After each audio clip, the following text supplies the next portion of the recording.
হয় ইতিমধ্যে নিৰবিচ্ছিন্নভাৱে প্ৰাগ নিউজে আমি এই বিষয়টোত লাগি আছো এইভাবে যে ভাৰতবৰ্ষৰ ৰাজহৰ ক্ষেত্ৰত সাংঘাতিক ধৰণে অৰিহণা যোগোৱা যি ONGC কৰ্তৃপক্ষ এই ONGC কৰ্তৃপক্ষৰে যি আসলতে পনিয়াখন বুলি কোৱা হয় খাৰুৱা তেল এই খাৰুৱা তেলৰ চুৰিৰ এটা বৃহৎ কাৰোবাৰ একেবাৰে সন্মুখলৈ আহিছিল আজিৰ পৰা 5 দিন পূৰ্বে যোৰহাটৰ যি টিমটিমিয়াৰ আহুতলীয়া যিখন পথাৰ এই পথাৰ মোৰ সন্মুখৰ এই ৰঙামাটিৰ এই যিটো আপুনি এই মুহূৰ্তত নতুনকৈ খন্দাৰ দৰে এই যি টুকুৰা মাটি দেখা পাই আছে এই মাটি টুকুৰাৰ তলেদি যোৱা যিডাল পাইপ যিডাল খাৰুৱা তেল পৰিবাহী পাইপ সেই পাইপডালতে হোল কৰি তেওঁলোকে ফুটা কৰি ওপৰত এটা পাম্প লগাই পেলাই শক্তিশালীভাৱে এটা পাম্প লগাই স্থায়ীভাৱে কংক্ৰিটেৰে নিৰ্মাণ কৰি তেওঁলোকে তেল চুৰি কৰিছিল আৰু আজিৰ পৰা 5টা দিন পূৰ্বে যিখিনি কোলা ছাই মোৰ সতীৰ্থ তপনে দেখুৱাইছে যে তেওঁলোকে ইয়াৰ পৰা এটা প্লাষ্টিক পাইপ প্ৰায় 50 মিটাৰ দৈৰ্ঘ্যৰ এডাল পাইপ সেই যিটো আমি ইয়াৰ পূৰ্বেও আমি বাতৰিত দেখুৱাইছিলোঁ বা আজিও আপোনালোকক আমি দেখুৱাবৰ বাবে যত্ন কৰিছোঁ যে যিটো টিউবেলৰ দৰে এটা পাম্প আৰু পাম্পৰ ওপৰত তেওঁলোকে ভেলভ লগাই লৈছিলে আৰু সেই ভেলভৰ ওপৰৰ মূৰটোত এল কৰি পেলাই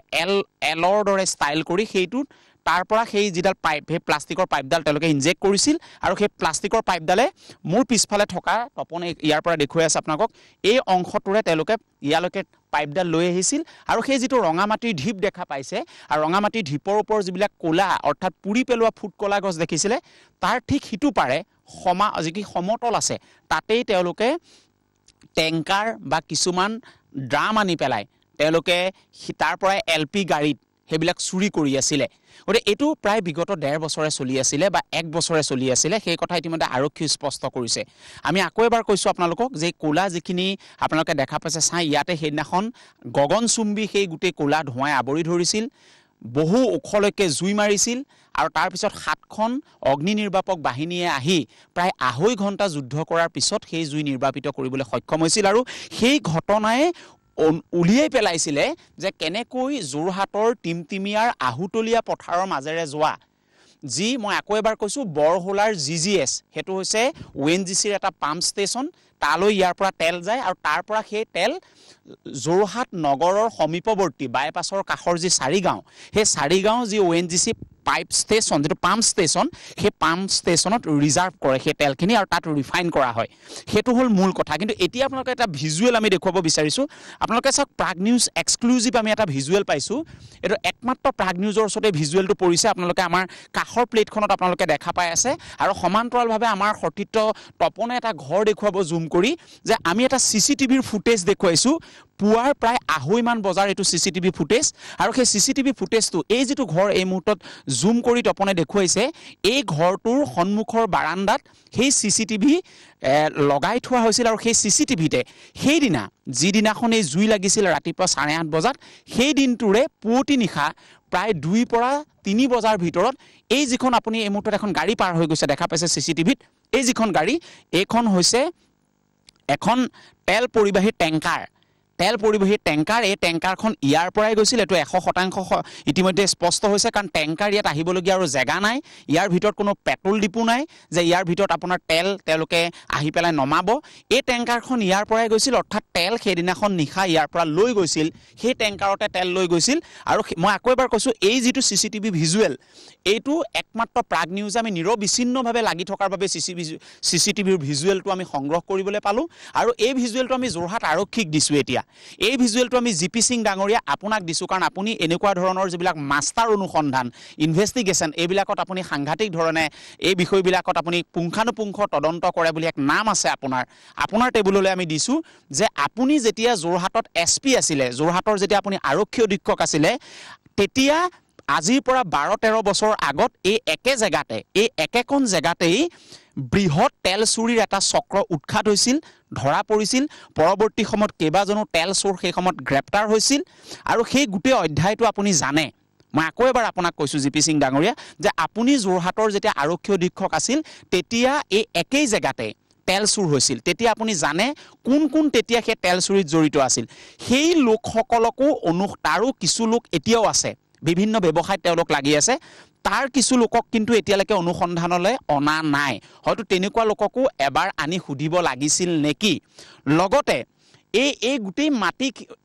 এই অঞ্চলটোৰ অবয়ব জনা, এই অঞ্চলটোৰ এনভাইৰনমেণ্টটো জনা, এই অঞ্চলটোৰ সকলোখিনি কথা পুংখানুপুংখকে জনা কিছু লোক এতিয়াও মুকলি আকাশৰ তলত আছে, সন্দেহজনক লোক। মই আকৌ কৈছোঁ, একাংশ নাম কিন্তু প্ৰাগ নিউজে অনুসন্ধান কৰি উলিয়াইছোঁ, কেইবাটাও নাম আমি উলিয়াইছোঁ, তাৰ সেই নামখিনি এজনকো এতিয়ালৈকে অনুসন্ধান কৰা নাই। এই মুহূৰ্তলৈকে এজনকো অনুসন্ধান কৰা নাই। আমি যি 4-5 জনৰ নামৰ তালিকা উলিয়াইছোঁ, সেইসকল লোকক অনুসন্ধানলৈ অনাটো অতি প্ৰয়োজন। আৰু এই মুহূৰ্তত আমি আমাৰ এই প্ৰতিবেদনৰ পিছতে যোৰহাটৰ আৰক্ষী অধীক্ষকে প্ৰাগ নিউজৰ আগত কৰা মন্তব্যত এটা কথা স্পষ্টভাৱে অসমৰ ৰাইজে জানিবলৈ পাব যে ONGCৰ এটা বৃহৎ চক্ৰ, মই আকৌ কৈছোঁ, ONGC কৰ্তৃপক্ষৰ এটা বৃহৎ চক্ৰ প্ৰধানকৈ চাৰিগাঁও পাম্প ষ্টেচনত থকা আৰু বৰহোলা GGSত থকা, এই দুইটা প্ৰান্তত থকা টেকনিকেল এটা ষ্টাফ এই গোটেই চক্ৰটোৰ লগত জড়িত আছে। মই আকৌ কৈছোঁ যে ইমান জোৰত তেল ইয়াৰ দি গৈ থাকে, তেল চলি থকা সময়ত কেতিয়াও এই পাম্পটো লগোৱা নাছিল। অৰ্থাৎ তেল সেই দিনাখন বা সেই সময়খিনিত বন্ধ কৰা হৈছিল, বন্ধ কৰি ইয়াত হোল কৰা হৈছিল। আমি যিটো টিউবেলৰ লেখীয়া পাম্প দেখুৱাইছোঁ, ইয়াত ফুটা কৰা হৈছিল, বিন্ধা কৰা হৈছিল। তাৰ পিছত সেইটো সম্পূৰ্ণৰূপে কংক্ৰিটেৰে তাক নিৰ্মাণ কৰা হৈছিল। ওপৰলৈ মানুহে নেদেখাকৈ এটা অংশ ওপৰলৈ উঠাই লৈ অহা হৈছিল আৰু এই গোটেই ষ্ট্ৰাকচাৰটো সম্পূৰ্ণৰূপে ONGC কৰ্তৃপক্ষই ঠিক কৰি দিছিল যে এনেকৈ লগোৱা, আমুকেদি পাইপডাল গৈছে, আমুকেদি লেয়িং হৈছিল। আৰু ইয়াত যিটো কোম্পেনী SP-ৰ আপোনালোকে মন্তব্যত শুনিব, যোৰহাটৰ SP-ৰ মন্তব্যত, যে তেওঁ এটা কথা বাৰেপতি কৈছে যে লেয়িং যোনে কৰিছিলে, পাইপ যোনে ফিটিং কৰিছিলে, ইয়াত পাইপ যোনে কৰিছিলে লেয়িং, সেই মানুহ ইয়াত জড়িত আছে। কাৰণ তেওঁলোকে জানে যে ক'ত হোলটো কৰিব পাৰি, সেই যিটো পাইপ ইয়াত ফিটিং কৰা যিটো পাৰ্টি তাৰ লোক ইয়াত জড়িত আছে, এইটো একেবাৰে নিৰ্ঘাত। গতিকে পাইপ নিৰ্মাণ কৰা সেই সময়ৰ যিটো কোম্পেনী, সেই কোম্পেনীটোৰ একাংশ লোকক ইয়ালৈ অনাটো জৰুৰী, যিসকলে এই অংশটো বনাইছিল। তাত নিশ্চয় 5-6জন লোক আছিলে সেই সময়ত এই অংশটোত তেওঁলোকে নিৰ্মাণ কৰিছিল, তদাৰক কৰিছিল। তাৰ মানুহক, সেইসকল লোকক অনাটো অতি জৰুৰী এই অনুসন্ধানত, যিসকলে এই লেয়িং অৰ্থাৎ পাইপ তলত বহুৱাত যিসকল লোক জড়িত আছিল, যিটো কোম্পেনী জড়িত কৰাইছিলে ONGCয়ে, তাৰ লোক একেবাৰে 100% জড়িত আছে এই গোটেই ঘটনাটোত। আৰু জড়িত আছে বৰহোলা GGSৰ আৰু চাৰিগাঁও যিটো পাম্প ষ্টেচন, তাৰ এটা টেকনিকেল ষ্টাফ যদি জড়িত নাথাকে, তাৰ যদি 4-5জন মানুহ জড়িত নাথাকে, কেতিয়াও তেল চুৰি চক্ৰই এই কামটো কৰিব নোৱাৰে। আৰু সেই কথা ইতিমধ্যে SP-ও স্বীকাৰ কৰিছে। ইতিমধ্যে এখন FIR দিছে। যোৰহাটৰ আৰক্ষীয়ে,